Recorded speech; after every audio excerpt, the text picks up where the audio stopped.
On va ouvrir la parole de Dieu ce matin sur un thème qui est un thème d'unité. Je vais vous demander d'ouvrir votre Bible, votre smartphone, téléphone. En tout cas, on va lire dans la parole de Dieu, dans Éphésiens au chapitre 2 et au verset 11. Donc c'est Paul, l'apôtre Paul, qui s'adresse aux chrétiens de l'église d'Éphèse, Éphésiens 2, 11. C'est pourquoi, vous, autrefois, païens dans la chair, appelés incirconcis, par ceux qu'on appelle circoncis et qui le sont en la chair par la main de l'homme, souvenez-vous que vous étiez en ce temps-là sans Christ, privés du droit de cité en Israël, étrangers aux alliances de la promesse, sans espérance et sans Dieu dans le monde. Mais maintenant, en Jésus-Christ, vous qui étiez jadis éloignés, vous avez été rapprochés par le sang de Christ, car il est notre paix, lui qui des deux n'en a fait qu'un, et qui a renversé le mur de séparation, l'inimitié, ayant anéanti par sa chair la loi des ordonnances dans ses prescriptions. Il a voulu créer en lui-même, avec les deux, un seul homme nouveau, en établissant la paix, et les réconcilier avec Dieu, l'un et l'autre en un seul corps, par la croix, en détruisant par elle l'inimitié. Il est venu annoncer la paix à vous qui étiez loin, et la paix à ceux qui étaient près, car par lui, les uns et les autres, nous avons accès auprès du Père dans un même esprit. Ainsi donc, vous n'êtes plus des étrangers, ni des gens du dehors, mais vous êtes concitoyens des saints, gens de la maison de Dieu. Vous avez été édifiés sur le fondement des apôtres et des prophètes, Jésus-Christ lui-même étant la pierre angulaire. En lui, tout l'édifice, bien coordonné, s'élève pour être un temple saint dans le Seigneur. En lui, vous êtes aussi édifiés pour être une habitation de Dieu en esprit. Amen. Gloire à Dieu. Nous avons lu ce texte qui nous parle d'unité et va se projeter maintenant sur les écrans le plan que je vous propose. Le titre de ce message, c'est « Ne reconstruisons pas les murs détruits par le Seigneur ». Le Seigneur a détruit des murs. Il serait très regrettable de pouvoir les reconstruire. En grand A, nous verrons l'œuvre de l'adversaire, des murs de séparation. Le mur de séparation essentiel qui est le mur du péché entre Dieu et l'humanité. Le deuxième, c'est les murs de division entre les hommes entre eux. Le troisième, c'est l'échec des tentatives humaines pour abattre les murs. Ensuite, il y a l'œuvre de Christ. Christ qui a renversé les murs. Le voile déchiré, une route nouvelle et vivante, parce que le Seigneur a inauguré pour nous une route nouvelle et vivante. La Pentecôte qui est véritablement le début, la naissance de l'Église, avec le souffle divin qui rassemble. Et ensuite, un seul peuple que Dieu s'est acquis. Et enfin, le troisième point, ça sera nous, ce que nous avons à faire. Ce que nous avons à faire, ce n'est pas de reconstruire les murs. Ce que nous avons à faire, c'est plutôt à construire des ponts. Des ponts qui relient. D'abord le pont de l'amour face au mur de la haine. Le pont du rassemblement face au mur de l'exclusion. Et le pont de l'espérance face au mur du désespoir. Voilà, je vous invite donc à cette réflexion ce matin. Et vous avez certainement lu avec moi dans cette partie de ce chapitre que nous avons lu, qu'il y a plusieurs oppositions. Vous avez certainement remarqué avec moi que le pronom personnel « vous » est très souvent utilisé. Vous étiez comme cela. Et maintenant, nous, et le pronom personnel « nous » est utilisé qu'une seule fois, alors que le vous est utilisé une dizaine de fois, le nous pour dire que nous, maintenant, tous, nous avons accès auprès du Père dans un même esprit. Amen. Est-ce qu'on peut dire amen à cela, mes frères et sœurs? Parce que ça, c'est glorieux. Le fait que nous, tous ensemble, non-juifs, juifs aussi, mais non-juifs de toutes les nations, de toutes les conditions sociales, riches, pauvres, quelle que soit la couleur de notre peau, quelle que soit notre classe sociale, quelle que soit notre ethnie, nous avons tous accès auprès du Père. Amen. Alors qu'avant, ce n'était pas le cas. Parce qu'il y a une deuxième opposition. Ce n'est pas simplement le vous et le nous, mais c'est le maintenant et c'est le autrefois. Autrefois, païen dans la chair, mais maintenant, en Jésus-Christ, nous avons tous été rapprochés. Amen. Il y a une troisième opposition également. C'est l'opposition entre le temple de l'Ancien Testament, le tabernacle, le temple, on en parlera tout à l'heure. Mais maintenant, le temple, c'est qui le temple? C'est chacun d'entre nous. Amen. Il y avait la présence de Dieu, on en parlera, dans le tabernacle, dans le temple. Ensuite, il y a eu la présence de Dieu en la personne de Jésus. Et maintenant, il y a la présence de Dieu sur terre, dans notre cœur, dans notre vie. Nous sommes une habitation de Dieu en esprit et en vérité. Gloire à Dieu. Alors l'œuvre de l'adversaire, c'est une œuvre de séparation.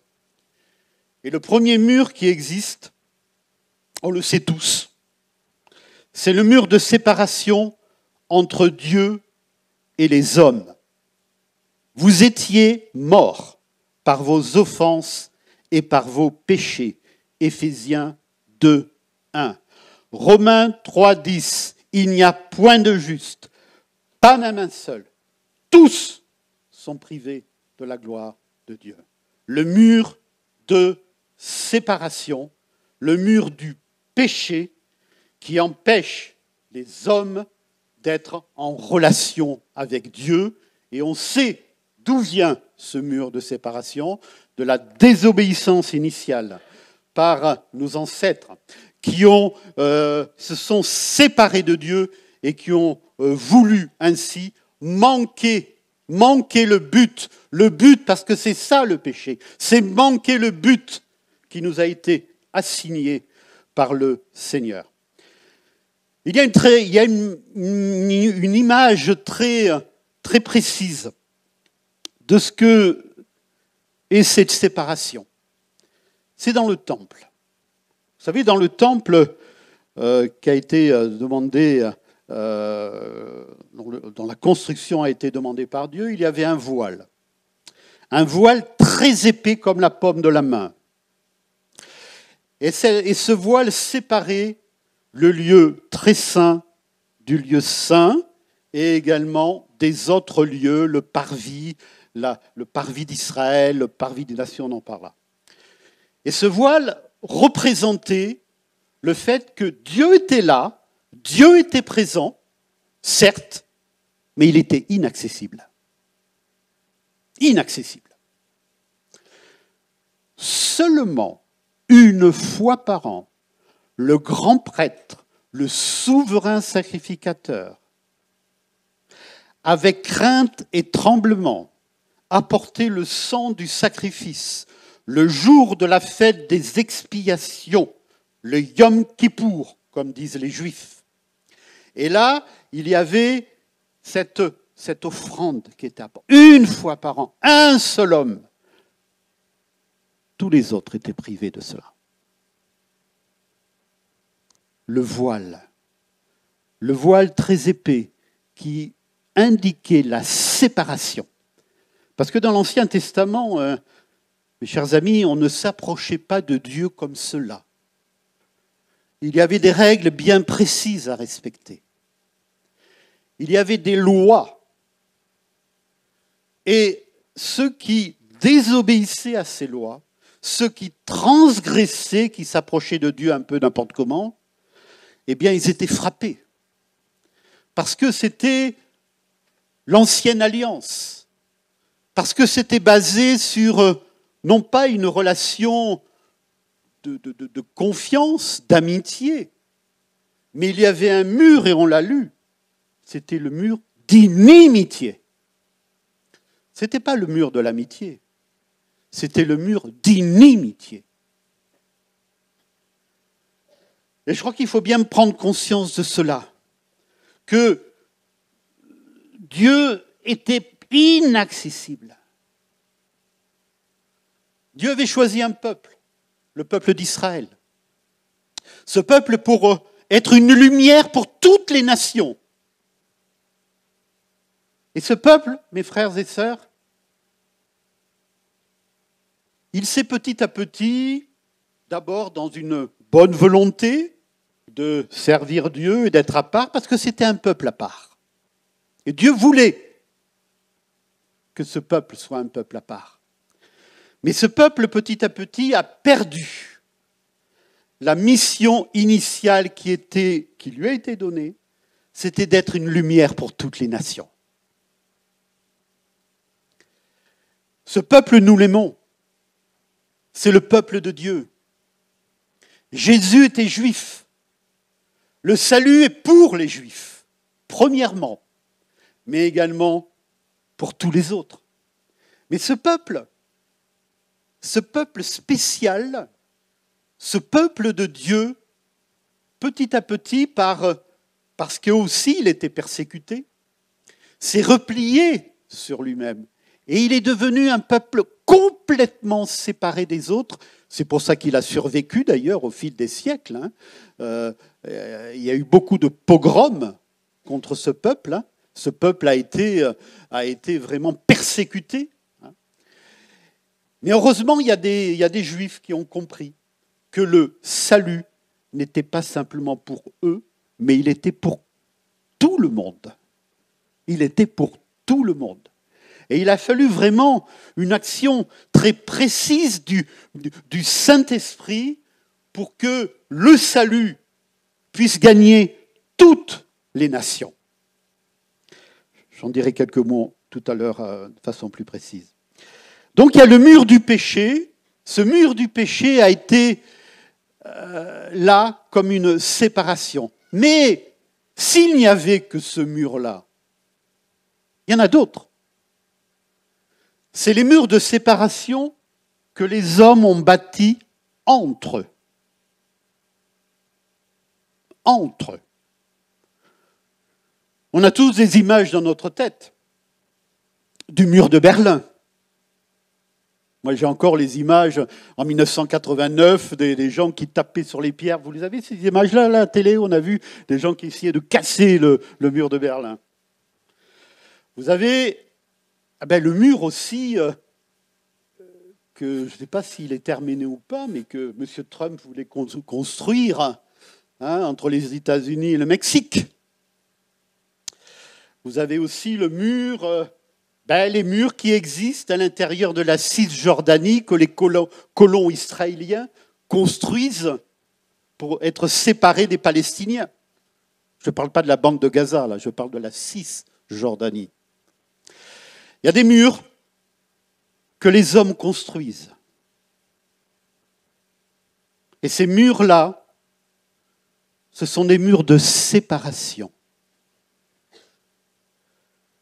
que les hommes construisent entre eux. Les murs de séparation que l'on voit également dans le temple d'Israël. Parce que dans le temple, il y avait une inscription, c'est l'historien juif Flavius Joseph qui en parle, et qui dit qu'il y avait une inscription qui disait, pour les non-juifs, vous êtes là, à cet endroit, mais vous n'avez pas le droit d'aller au-delà de cet endroit, parce qu'autrement, c'est à vos risques et périls. Dans le temple. Vous avez également dans le temple la cour des hommes et la cour des femmes, dans le temple d'Israël. C'est-à-dire une séparation sexuée. Et on a bien, malheureusement, connu ça dans beaucoup de pays du monde, et les choses sont en train de changer, je dirais tant mieux, parce que Jésus a été aussi quelqu'un qui a favorisé, je dirais, le statut de la femme. Hein, et c'est une très bonne chose que le statut de la femme puisse évoluer, surtout quand elle est exploitée, elle est reniée, elle est violentée. Et les chrétiens seront toujours là pour défendre les droits des hommes et les droits des femmes. C'est normal. Les murs entre les générations également. Je ne sais pas comment vous ressentez les choses actuellement, mais je ressens, moi, des murs de génération que je n'ai jamais connus avant.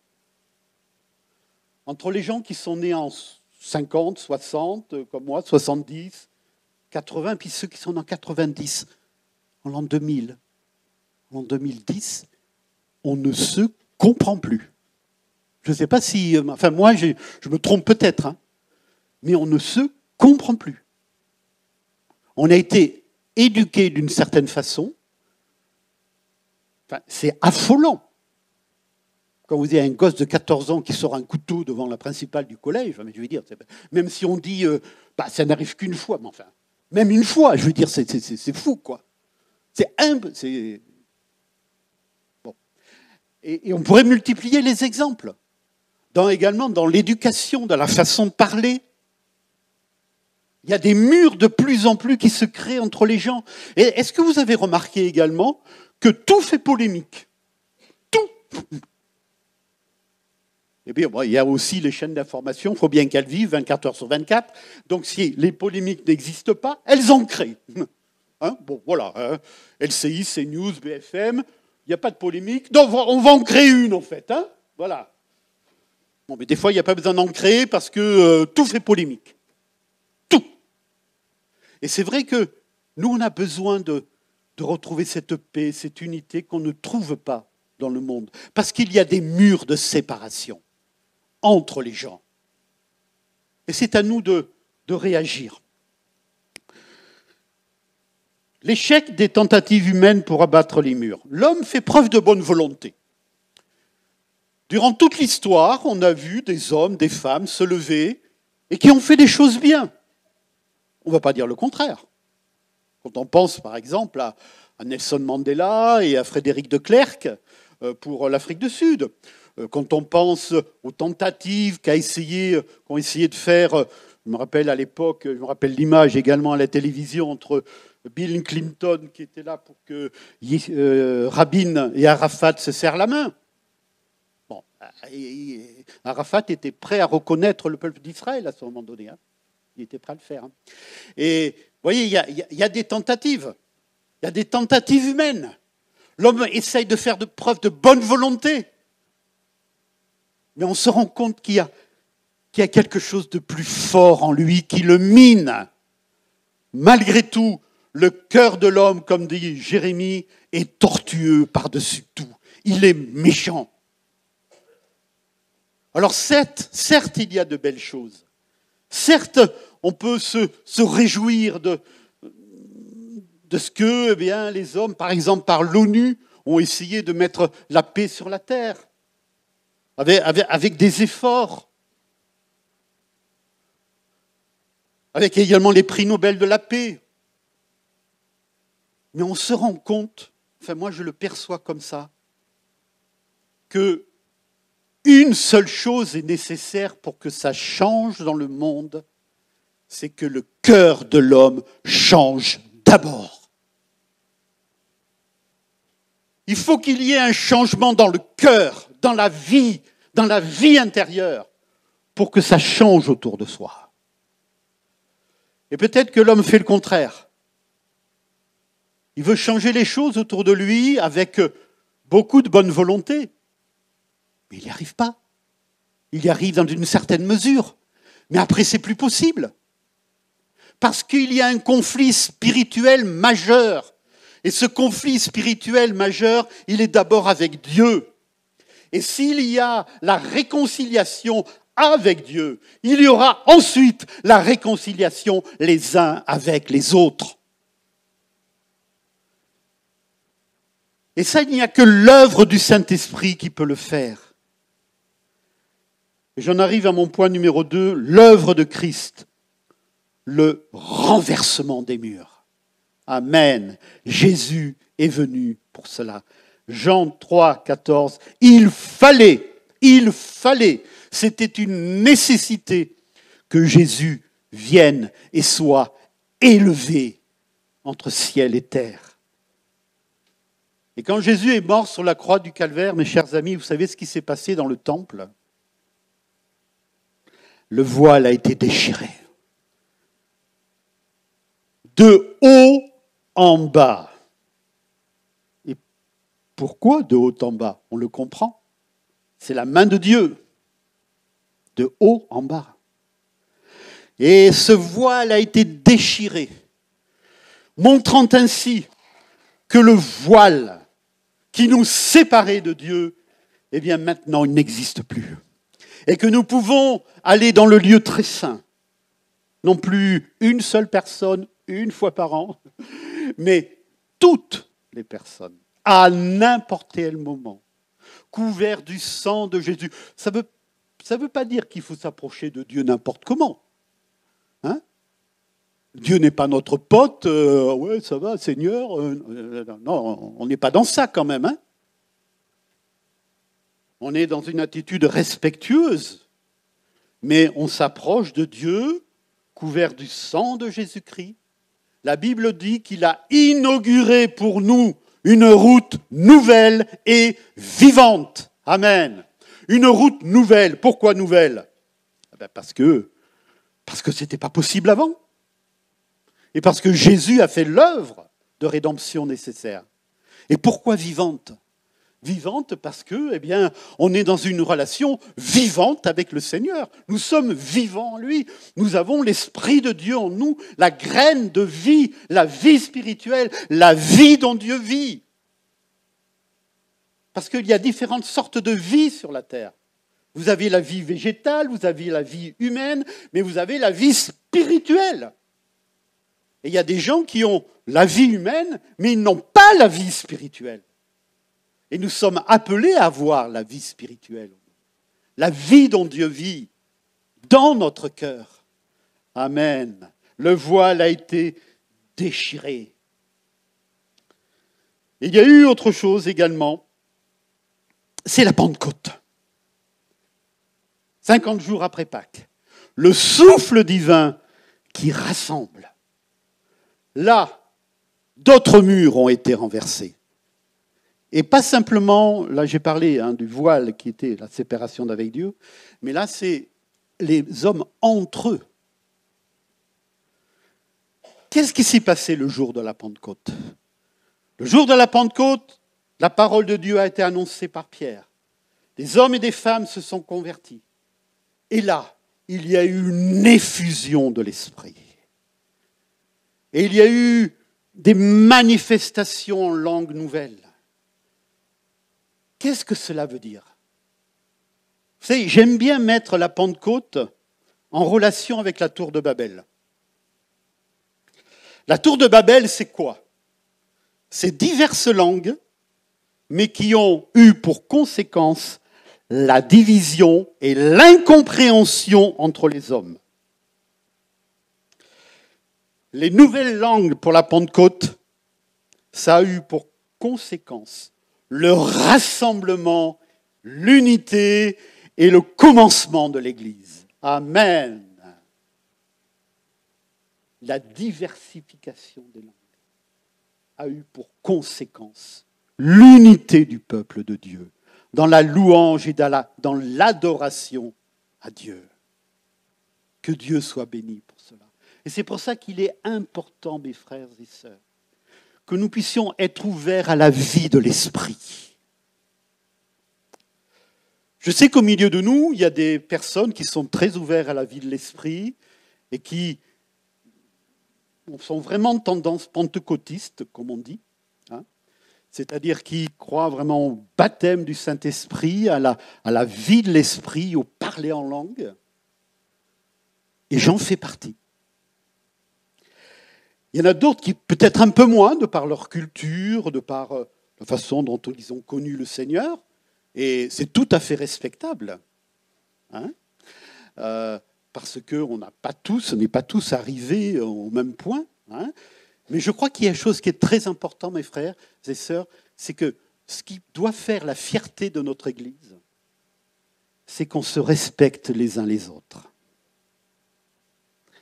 Et qu'on puisse tous être au moins d'accord sur un point, c'est d'être ouverts à la vie de l'Esprit. Parce que l'Esprit de Dieu veut nous amener dans des endroits, des fois, où on ne veut pas aller. Ouais, il veut nous amener dans des endroits où on ne veut pas aller. Comme l'Esprit de Dieu a conduit Élie dans le désert. Hein, et il lui a fait vivre d'autres expériences. Lui qui était un homme de force, de grande violence, au bon sens du terme, le Seigneur lui a fait connaître la douceur, le calme, l'action du Saint-Esprit dans un murmure doux et léger. Mais il y en a d'autres, peut-être, que le Seigneur les a conduits, là, le jour de la Pentecôte. Hein, je veux dire, là, ce n'était pas le murmure doux et léger le jour de la Pentecôte. Hein, d'accord ? C'était vraiment une action puissante. C'est pour ça qu'il faut apprendre, je crois, mes frères et sœurs, à se laisser, en tout cas, guider par le Saint-Esprit. Le vent souffle où il veut, a dit Jésus. Donc laissons-nous guider par le Saint-Esprit. Ne mettons pas des freins à l'action du Saint-Esprit. Soyons, je dirais, sobres. Soyons, c'est pas sombrer dans la folie spirituelle, hein, mais soyons en tout cas ouverts à l'action du Saint-Esprit. Le jour de la Pentecôte, le souffle divin a rassemblé l'Esprit, leur donnait de s'exprimer en diverses langues. Ce qui était source de division dans la tour de Babel a été une source d'union le jour de la Pentecôte. Que Dieu soit béni pour cela. Alors il y a eu, c'est mon troisième point dans le deuxième point pour ceux qui suivent, un seul peuple que Dieu s'est acquis. Un seul peuple. On l'a lu. Il a voulu créer en lui-même avec les deux un seul homme nouveau. Lui qui des deux n'en a fait qu'un. Les deux, c'est qui ? C'est le juif et le non-juif. Réunis en Jésus-Christ. Amen. Réunis en Jésus-Christ. Nous sommes de la même famille. Vous savez, en venant ce matin dans la voiture, je me suis dit, mais c'est extraordinaire. On va se réunir ce matin. Qu'est-ce qui nous pousse à nous lever un dimanche matin pour aller glorifier le Seigneur, nous qui sommes si différents? Parce que peut-être on ne se serait jamais connus sans le Seigneur, mes frères et sœurs. D'accord, hein? Notre point commun, c'est le Seigneur. Adieu. Les gens, quand ils se rencontrent pour faire du sport ou la piscine, et le point commun, c'est qu'ils aiment bien aller à la piscine. Voilà. Nous, c'est autre chose. Bon, j'ai rien contre la piscine. Hein. J'y vais, pas longtemps. Il faut que ça soit bien chaud. 32 degrés, 33 degrés. Je peux vous donner une adresse. Parce que j'ai vieilli. Hein. Avant, je pouvais nager dans l'eau froide sans problème. Voilà. Donc oui, mais le plus important, c'est ce qui nous rassemble. Le plus important, c'est nous soyons frères et sœurs en Jésus-Christ. Et ce sont des liens éternels, mes frères et sœurs. La famille de Dieu, c'est une famille, c'est un rassemblement, c'est pas une institution, c'est pas une association, même si elle est cultuelle. On est obligé de faire une association cultuelle. On est obligé de faire des assemblées générales. Il y en aura une bientôt. Mais ce n'est pas l'Église. Ce n'est pas l'Église. La preuve, c'est qu'au milieu de nous, il y a des frères et sœurs qui ne font pas partie de cette association pour des raisons qui leur appartiennent. Et bon, je ne vais pas chercher pourquoi. Hein, mais ils font partie de l'Église. Amen. Ils font partie de l'Église de Jésus-Christ. Parce que, eh bien, ils aiment Jésus et on fait partie de la même famille. Un seul peuple que Dieu s'est acquis. 1 Pierre 2,9. Nous sommes une race élue, un sacerdoce royal, une nation sainte, un peuple que Dieu s'est acquis. Amen. Que Dieu s'est acquis lui-même par la venue de Jésus-Christ, par la vie de Jésus-Christ, par la mort de Jésus-Christ, par la résurrection de Jésus-Christ. Que Dieu soit béni. Un seul peuple. Dernier point, notre œuvre, ce que nous avons à faire maintenant. On a vu l'œuvre de l'adversaire, on a vu l'œuvre de Christ. Notre œuvre maintenant, ce que nous avons à faire. Vous savez, il y a un verset, je me rappelle la première église quand j'étais jeune, où il y avait un verset qui était... avant, il y avait des versets. Il y a encore des églises où il y a des versets sur les estrades. Hein. C'était « Dieu est amour ». Dieu est amour. Et la première chose que je voudrais vous dire, mes frères et sœurs, c'est que nous n'avons pas à construire des murs, à reconstruire des murs qui ont été balayés par le Seigneur, mais à construire des ponts entre les uns et les autres. Le pont de l'amour face au mur de la haine. N'aimons pas en parole et avec les langues, aimons en action et en vérité. 1 Jean chapitre 3, verset 18. On le sait tous, c'est très facile de dire à quelqu'un qu'on l'aime, ou à d'autres, mais la personne devant nous, il suffit qu'elle ait un peu d'expérience pour dire oui, d'accord, ok. Mais comment tu le prouves? Parce que l'amour, ça se prouve par des actes. Ce n'est pas simplement en parole. C'est en acte. C'est en action. Et je crois que comment peut-on dire qu'on aime Dieu si on n'aime pas les autres? C'est pas moi qui le dis, hein. C'est marqué dans la parole de Dieu. Comment tu peux dire que tu aimes Dieu si tu n'aimes pas les autres? Si tu n'es pas intéressé par les autres? Si tu ne donnes pas un coup de main de temps en temps aux autres? Si tu ne pries pas avec les autres? Si tu ne donnes pas de ton temps un peu pour les autres? Je regardais récemment, j'aime bien regarder les informations. Il n'y a que ça que je regarde à la télé, à peu près. Hein. Bon. Les informations. Et il y avait des retraités qui étaient là. Et puis, ils disaient, ah, formidable, je suis à la retraite. Ils étaient en Thaïlande. Ils étaient en Thaïlande. Et ah là, le soleil, la mer, je fais rien, je m'occupe que de moi, c'est merveilleux, je me lève, on mange, on dort, on boit, tout ça. Je les ai regardés, j'ai dit, mais j'ai eu pitié pour eux. Non mais, je sais pas, tant mieux pour eux. Mais passer, je dirais, sa retraite à faire ça, je disais, mais enfin, alors ils se retrouvent. En plus, si c'était pour parler avec des Thaïlandais et donner un coup de main, c'est pas ça. Ils se retrouvent entre Français, à boire des coups entre Français, à aller à la piscine entre Français.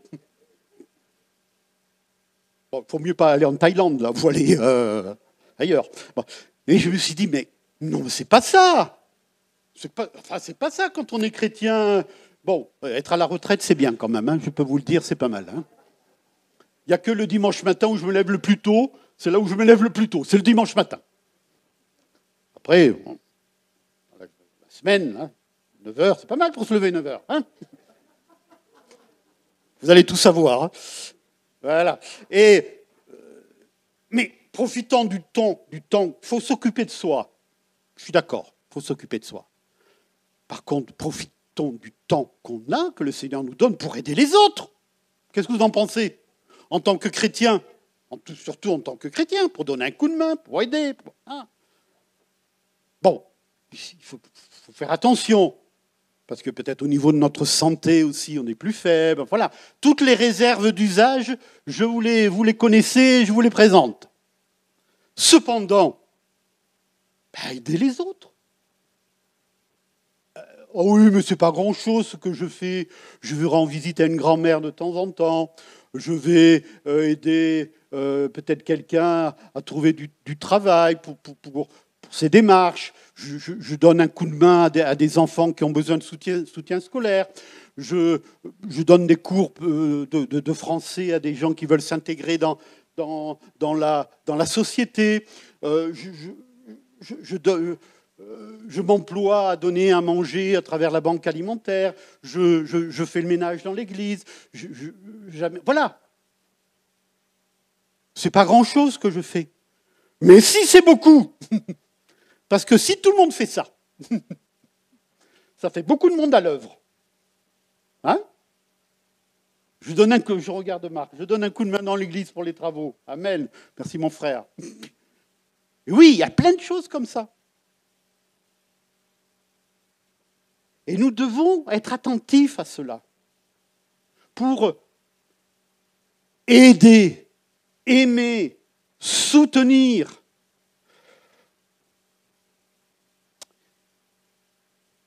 Et parfois, c'est déraisonnable. Je le dis. Par exemple, quand Jésus dit, si quelqu'un te frappe sur la joue gauche, présente-lui la joue droite. Si quelqu'un veut ton manteau, donne-lui le manteau, mais la tunique aussi. C'est déraisonnable. N'est-ce pas déraisonnable? Pourtant, c'est le Seigneur veut que nous puissions faire cela. Alors, je vais faire une confession devant vous. C'est que quand j'étais plus jeune, j'étais plus dur. Et je me disais, ben, les gens qui ont besoin d'aide, ils n'ont qu'à se débrouiller. Ils ont qu'à, voilà, quand même, la vie, il faut... Parce que j'ai été élevé à la dure, moi. Hein. Papa, je t'aime, maman, je t'aime. Non, à la dure. Pas exagérer non plus, quand même. Hein. Mais enfin, j'ai entendu, voilà, comme tous les gens de ma génération, hein, voilà, l'éducation, c'était l'éducation. Et si tu avais quelque chose, il fallait le gagner. Il fallait le gagner. Voilà. Et moi, je me disais, bon, ben, les gens, des fois, ben, oh, on veut bien les aider, tout ça, mais ils ne font pas grand-chose, hein, pour gagner. Et parfois, ça m'est arrivé dans l'esprit, il y a peut-être des dizaines d'années, ouais, ben, alors ils viennent, alors, ils vont au secours catholique, ils vont au secours populaire, ils viennent chez nous. Eh oui. Et c'est là où je pense, je disais, mais c'est déraisonnable. Mais le Seigneur nous invite à faire cela. Il nous invite à faire ce que nous devons faire. Qu'importe. Les autres, c'est leur conscience. Les autres, c'est leur responsabilité. Les autres, ils font. Nous, on fait ce qu'on a à faire. Et on n'est pas dans le jugement. Parce que des gens, quand ils sont dans la panade, ils sont dans la panade. Et on n'a pas, en tout cas, bon, j'en fais pas une généralité pour vous, mais moi, j'ai appris ça pour moi. Et je me suis dit, Marc, tu fais ce que tu as à faire. Et tu le fais avec amour. Tu ne cherches pas à savoir si tu es exploité ou pas. Et alors, si on est exploité, eh bien, on est exploité, et puis c'est tout. C'est pas un problème qu'on soit exploité. Parce qu'on le fait de tout notre cœur. On le fait pour la grâce. Et Jésus, il n'a pas été exploité. Et Jésus, il n'a pas été méprisé. Et Jésus, il n'a pas accepté d'être humilié. Donc vous voyez, là, je vous livre un petit peu mon cœur par rapport à cela, parce que c'est une expérience réelle que j'ai faite. Où il ne faut pas être dans le jugement. Il faut faire ce qu'on a à faire. Il faut aimer les autres, il faut les aider. Alors peut-être à un moment donné, il faut mettre des limites. Bon, bien sûr, l'éducation, c'est mettre des limites. On le sait tous, que l'éducation, c'est mettre des limites. Et on fait ça avec nos enfants. Hein? Mais, quelque part, l'amour auquel on est appelé est un amour déraisonnable. Il veut ton manteau? Tu lui donnes ton manteau. Mais tu lui donnes ta tunique aussi en plus. C'est pas moi qui l'ai dit, hein. Un deuxième pont, le pont du rassemblement, face au mur de l'exclusion. Galates 3,28, il n'y a plus ni juif ni grec, ni esclave ni libre, ni homme ni femme. Vous êtes tous un en Jésus-Christ. Amen. Vous êtes tous un en Jésus-Christ. Pas d'exclusion. L'Église, mes frères et sœurs, ne doit pas être une Église communautaire, au sens qu'il n'y a qu'une seule communauté. C'est-à-dire qu'il n'y a que, par exemple, que des gens riches, que des gens pauvres, que des gens d'origine africaine, que des gens d'origine caucasienne, comme on dit maintenant, des gens de couleur blanche. Non. Ce qui est beau, c'est une Église diverse, une Église riche, une Église où il y a toutes les catégories sociales, une Église où il y a il y a des jeunes, il y a des enfants, il y a des personnes âgées, il y a des personnes qui ont peut-être une position dans la société qui est élevée. Il y en a d'autres qui ont une position qui est moins élevée, quoique élevée ou pas élevée, on ne sait pas trop ce que ça veut dire, mais en tout cas qui ont de l'utilité dans la société. Quelque part, je sais qu'en France, il y a des églises où vous n'avez qu'une seule communauté, surtout dans la région parisienne. Donc vous y allez. Regarde, vraiment, on dirait que c'est des églises communautaires. Hein? Le Seigneur ne nous invite pas à cela. Le Seigneur nous invite à avoir une église qui est rassemblée, avec différentes personnes, avec même différentes histoires, peut-être même différentes opinions sur la vie. Hein. Si je pose la question là à vous ce matin, il y en a qui vont me dire « moi je vote extrême droite, moi je vote droite, moi je vote extrême gauche, moi je vote gauche ». On s'en fout. Excusez-moi. Chacun a son opinion. Hein, et chacun, voilà. Et on peut en discuter, on peut en parler. On peut en parler, c'est pas un problème. Mais ce qui est le plus important, c'est que nous ayons Jésus-Christ tous dans notre cœur.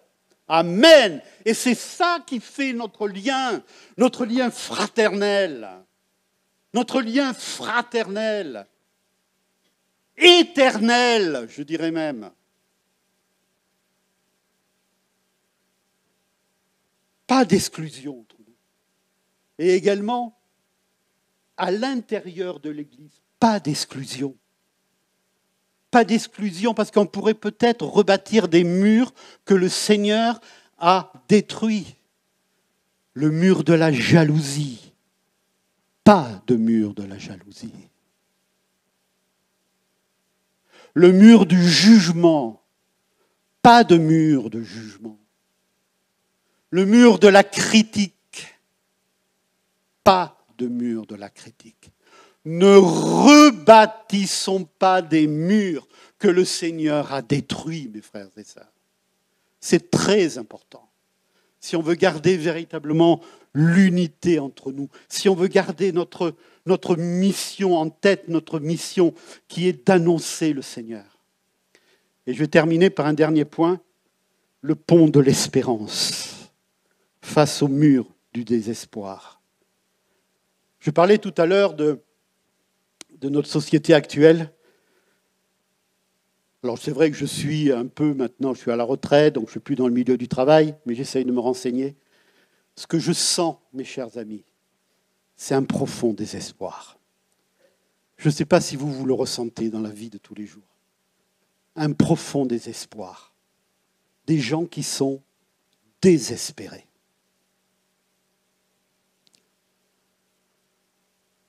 Désespérés.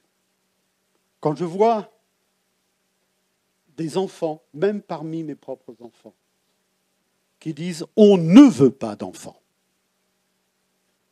Vous l'avez entendu ça? On ne veut pas d'enfants. On ne veut pas d'enfants parce qu'on ne veut pas leur offrir l'avenir qu'on est en train de préparer. Et ça, on n'avait pas ça dans les années 80, 90. On n'avait pas ça. Pas du tout. Les années 80, 90, là où j'ai été jeune et tout ça, c'était de belles années parce que c'était un peu les années de l'insouciance. C'est vrai. Moi, j'y pense avec beaucoup de la vie d'église à ce moment-là, comment c'était formidable. les années 80-90. Après, à partir des années 2000, le dérèglement climatique, le fait que on parle de tout cela, des guerres et bruits de guerre. Il y en a toujours eu des guerres et des bruits de guerre. Maintenant, la différence, c'est que c'est en Europe. Quand c'était en Afrique, on n'était pas très concerné, mais on aurait dû être concerné, mais on ne regardait pas. Maintenant que c'est à la porte de l'Europe, même en Europe même, eh bien on se dit, voilà. Et puis, avec un dictateur, parce que c'est un dictateur, comme Poutine, mais on se demande ce que ça va donner. Hein? Et il y a le désespoir. Le désespoir est dans le cœur, et surtout dans le cœur des jeunes. Il y en a beaucoup qui disent même, moi je l'ai senti juste à la fin de ma carrière, à la période du Covid. J'ai fini ma carrière à peu près... Voilà. Et il y en a qui venaient dans mon bureau, qui me disaient à quoi ça sert de travailler. Alors, j'ai essayé de leur faire comprendre que c'était important de travailler. Parfois, je me sentais un peu seul. Parce que quand il y a des parents derrière, des parents qui disent de toute façon... Et c'est vrai en plus, parce que, bon, une petite parenthèse, on a un système en France où les gens ont un diplôme et les 3/4 travaillent dans un secteur qui ne correspond pas à leur diplôme. C'est pas vrai ça? Moi, je l'ai vu, combien de fois je l'ai vu dans ma carrière, où des gens ont des masters, des licences, ça, et puis ensuite ils font complètement autre chose. En France, on a un système, je ne suis pas là pour critiquer l'éducation nationale, qui m'a payé pendant de nombreuses années, mais néanmoins, il y a quelque chose qui ne va pas. Et il y a un désespoir qui s'installe dans les cœurs, des jeunes surtout, où ils ne comprennent pas dans quel monde ils vont, et ils ont surtout quelque chose, mes frères et sœurs. Ils n'arrivent pas à se projeter dans l'avenir. Alors ça, c'est quelque chose que j'ai vu avec eux. C'est-à-dire que nous, on faisait, on va se marier, on a des enfants, dans 5 ans, dans 10 ans, on va faire ça. Maintenant, déjà, pour savoir ce qu'ils vont faire dans l'après-midi, c'est compliqué. Avec mes filles, qu'est-ce que vous faites? Cet après-midi, on ne sait pas, on va voir. Il y a plusieurs options possibles. Eh oui. Et le Seigneur nous invite à apporter l'espérance face au mur du désespoir. Amen. 3 choses demeurent, la foi, l'espérance et l'amour. L'espérance, c'est l'attente joyeuse et confiante dans l'action de Dieu. Apportons l'espérance autour de nous. N'ayons pas un discours, vous pourrez me dire, Marc, ce matin, il a un discours quand même qui n'est pas tellement réjouissant. Mais ce que je veux vous dire, c'est qu'apportons au contraire ce discours réjouissant, en disant Jésus est celui qui nous donne la joie de vivre, l'espérance. Construisons des ponts entre les personnes, aidons, montrons concrètement ce qu'est d'être chrétien, parce qu'on le montre qu'on est chrétien, on le démontre, on ne le dit pas seulement. Et je vais terminer par cela. Soyons fidèles à notre Église. Soyons fidèles à l'endroit où le Seigneur nous veut pour le servir. Parce que le Seigneur bâtit son Église. Il veut une Église belle. Une Église où on prêche l'Évangile. Une Église où on fait des disciples. Une Église où on prie les uns pour les autres. Amen. Soyons fidèles dans ces temps difficiles. À vraiment être unis dans l'Église et apprenons à construire des ponts. Que Dieu soit béni. Amen. Merci Seigneur pour ta parole qui est la vérité. Merci parce que tu nous invites Seigneur à tout d'abord à être réconciliés avec toi. Nous voulons l'être et nous le sommes pour la plupart ce matin. Et je prie peut-être pour quelqu'un en particulier qui n'a pas connu Seigneur cette action du Saint-Esprit dans sa vie pour être réconcilié avec toi et pour être sauvé. Qu'il y ait vraiment une action du Saint-Esprit, pour que le voile qui a été déchiré soit, Seigneur, une expérience réelle pour cette personne ce matin. que le voile soit déchiré et que Jésus soit son sauveur. Amen. Nous voulons également, Seigneur, construire des ponts entre nous, dans l'Église, mais construire des ponts également avec ceux qui ne font pas partie de l'Église, avec les personnes de l'extérieur, dans notre milieu de travail, dans notre famille, dans notre réseau d'amitié. Nous voulons, Seigneur, construire des ponts. Nous voulons relier les êtres humains entre eux. Nous voulons, Seigneur, par notre témoignage, être dignes de l'Évangile. Nous voulons être le sel de la terre, la lumière du monde. Aide-nous, Seigneur. Aide-nous parce que nous sommes faibles. Aide-nous, Seigneur, parce que nous sommes si souvent repliés sur nous-mêmes. Ô Seigneur, pardon pour ce réflexe de se replier sur soi-même. Et aide-nous à ouvrir nos yeux autour de nous et à te servir, Seigneur. Que ton nom soit béni pour ta parole, que nous voulons mettre en pratique. Alléluia. Que Dieu soit béni. Amen.